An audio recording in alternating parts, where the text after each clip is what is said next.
There's been, I think, four kinds of leaders throughout history. First was the religious leaders. And because the way that things are now in history, that was like, the religious, like, little entities that were able to tell people how to act, what to do, and whatever. But now, those guys, they cannot necessarily agree with one another, like two leaders of religious sects, because then, they either merge, discombobulate, or whatever. So they can't.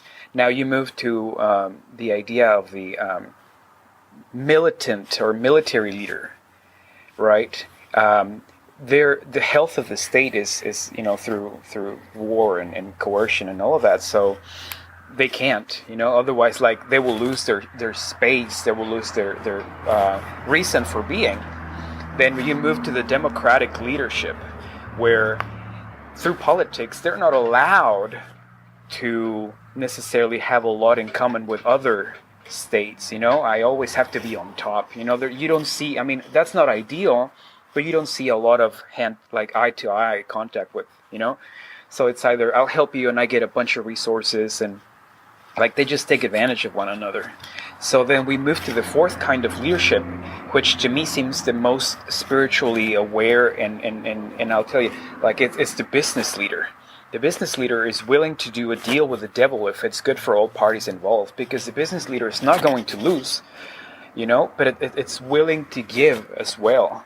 So it's a voluntary exchange for mutual benefit. And now a lot of people say, well, but the business leaders are greedy, they're in it for themselves and whatever. Well, yes and no, and that's the huddle that we have to jump. The idea that we need to help people see that the business leader is not just there to make a buck and go to the beach. I mean, everybody loves the beach, right? But the idea is that when you're working from purpose, like, all these 201 CEOs that I was with, all those guys, they have enough money. They don't need to work. They have enough, like, just resources and influence.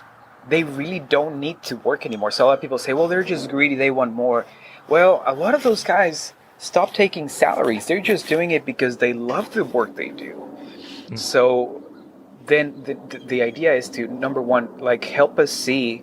And this just comes with maturity, like how the business leader would be able to eliminate the state.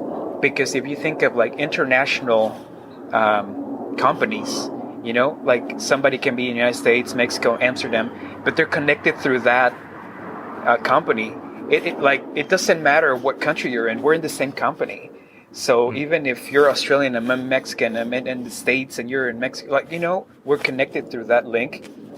Screw borders. Right? You see where this is going? That's like super exciting to see. So the idea is to help us understand and find our own purpose. So the one thing that can save humanity, in my perspective, is raising consciousness in humans. It's not hating the state. It's not creating wars. It's just working on our own individual selves.